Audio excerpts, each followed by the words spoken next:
What made Lewis Hamilton, a 7-time world champion known for measured responses, drop all pretense after sprint qualifying in Austin and admit Ferrari faces a mountain to climb? Why did a car that showed promise in practice suddenly fall apart when it mattered most, leaving both drivers nearly 9/10ths off the pace? And could this brutal weekend at the Circuit of the Americas actually be the wake-up call that transforms Ferrari's entire approach heading into 2026? Lewis Hamilton's frustration in Austin was impossible to hide. After weeks of dedication, endless simulator sessions, and renewed optimism heading into the United States Grand Prix, the British driver arrived believing Ferrari could finally make a breakthrough. But instead of progress, Hamilton was faced with yet another painful reminder of just how steep the climb remains.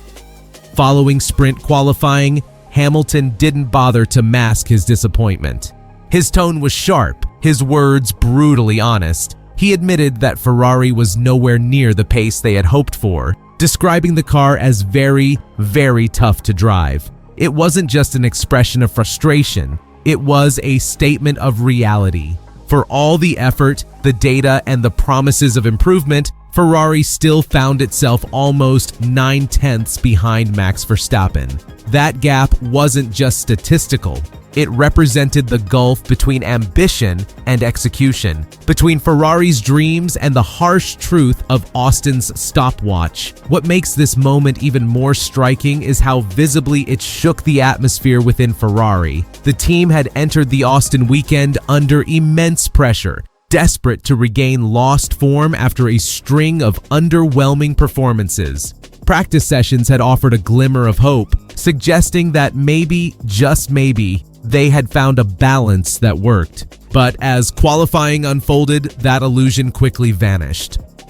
The SF25 fell apart when it mattered most, struggling for grip, losing tire temperature, and refusing to respond to setup adjustments. For Hamilton, who has spent his entire career mastering the art of extracting performance from imperfect machinery, this was a wake-up call, not just for himself but for the entire team. He looked like a man who understood the scale of the challenge ahead, and he didn't hold back in saying it aloud. But here's where it gets interesting. The tone in Hamilton's voice told the entire story, one of exhaustion, disbelief, and a growing sense of urgency. After a promising start to the weekend, Ferrari's momentum fell apart faster than anyone expected. Hamilton described the car as very tough to drive, a statement that perfectly captured the disconnect between what Ferrari expects from its data and what Hamilton feels behind the wheel. In SQ1, the car had balance. By SQ3, it was gone. Grip vanished, the tires overheated, and the rear end became so unstable that both he and his teammate were forced to back off just to keep the car on track. When Hamilton finally parked his SF25 after qualifying 8th, his body language said everything. The frustration of a champion stuck in machinery that refuses to meet him halfway.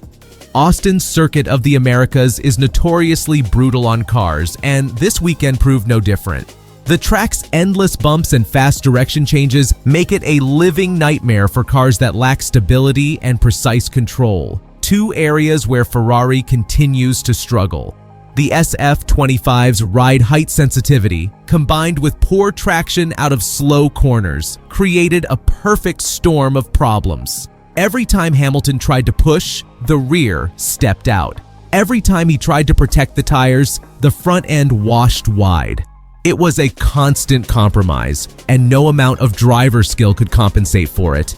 Even the bumps, which most teams now manage through refined suspension setups, seemed to throw the Ferrari off rhythm. It wasn't just that the car was slow, it was that it was inconsistent, unpredictable, and physically demanding to drive over a full lap. And yet, Hamilton's post-session analysis was calm and methodical, even as it carried an unmistakable edge of frustration. He openly admitted that Ferrari did not have the pace expected and that he didn't understand where it went. That comment alone summed up one of Ferrari's biggest ongoing issues. A car that doesn't behave in line with its simulations? The data from the factory says one thing, but the reality on track says another. What made it even worse was the sprint format. Just 1 hour of free practice before locking in the setup for the entire weekend. That meant Ferrari had no margin to experiment or adapt once they realized the car wasn't working as expected. They were stuck. Inside the garage, the mood mirrored Hamilton's frustration. Engineers pored over telemetry data, comparing his laps with his teammates, trying to pinpoint the exact moment where performance slipped away. Hamilton noted the problems weren't just in one area. They were systemic. Tire warm-up, ride height, rear stability, and mid-corner rotation all combined to form a web of performance loss. Hamilton said it felt like the car was fighting him instead of responding to his inputs. A damning statement from one of the sport's smoothest and most technically gifted drivers. That lack of harmony between man and machine is what separates great teams from struggling ones. And in Austin, Ferrari was painfully on the wrong side of that line. Despite that, Hamilton's leadership shone through. Rather than venting his anger, he spoke with purpose about the team's need to use these final races as learning platforms. He reminded the media that the next 6 weekends are, in his words, test races, opportunities to understand the car better, refine internal communication, and prepare for 2026. It was the voice of experience, the same tone he used during his early days at Mercedes when things weren't perfect, but progress was constant. He praised the engineers and mechanics, saying they deserve a good result, and urged the team to squeeze every possible point from the remaining races. It wasn't false optimism, it was realism paired with belief. Hamilton knows the scale of Ferrari's challenge, but he also knows that true transformation starts with mindset. His calm confidence, even in frustration, is exactly what Ferrari needs right now. The British champion's candid admission that Ferrari has a mountain to climb echoes through the paddock as both a warning and a rallying cry. It's a signal that Hamilton won't tolerate excuses or complacency, and that his patience is wearing thin after months of inconsistency. Beneath his frustration, there was still a spark of determination.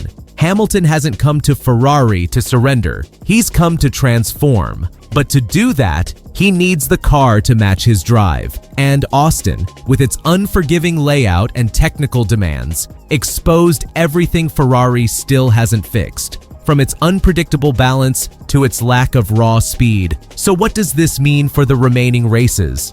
Will Ferrari use Hamilton's brutal honesty as motivation to finally bridge the gap? Or will this mountain prove too steep to climb before the regulations change in 2026? One thing's certain, Lewis Hamilton isn't backing down, and Ferrari better be ready to match his intensity.